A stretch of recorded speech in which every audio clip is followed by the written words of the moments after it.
Hi friends, welcome to my channel. ఈరోజు నేను veg biryani చేస్తున్నా. దానికోసం ఒక కడాయి పెట్టుకొని కొంచెం ఆయిల్ అలాగే కొంచెం నెయ్యి వేసుకోవాలా.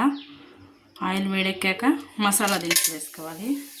ఇప్పుడు కట్ చేసిన ఉల్లిపాయ, ఇప్పుడు కట్ చేసిన పచ్చిమిర్చి, ఇప్పుడు బీన్స్, టమాటా, కరివేపాకు అలాగే కొంచెం స్వీట్ కార్న్ యాడ్ చేస్తున్నాను. ఇప్పుడు ఆలు, క్యారెట్, బీట్రూట్ వేస్తున్నాను.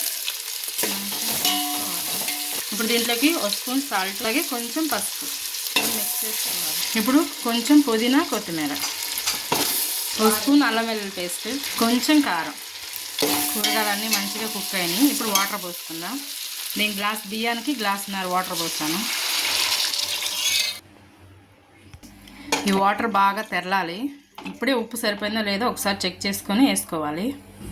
వాటర్ బాగా తెరులుతున్నాయి. ఇప్పుడు మనం అరగంట సేపు నానబెట్టుకున్న బాస్మతి బియ్యం వేసుకోవాలి. దీన్ని ఇప్పుడు ఒక అరగంట సేపు కుక్ చేసుకుందాం. అన్నం ఇలా ఉడుకుతున్నప్పుడు కొంచెం ఆయిల్ వేసుకుంటే అన్నం మంచిగా పొడిపొడిలాడుతూ వస్తుంది. వెజ్ బిర్యానీ అయిపోయింది. ఫైనల్గా కొంచెం కొత్తిమీర, పుదీనాకు ఇలా దీన్ని ఒక 10 minutes రెస్ట్ ఇచ్చి చూద్దాం. అప్పుడు మంచిగా పొడిపొడిలాడుతుంది.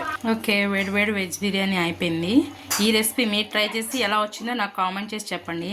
అలాగే నా ఛానల్ని సబ్స్క్రైబ్ చేసి లైక్ చేయండి. బాయ్.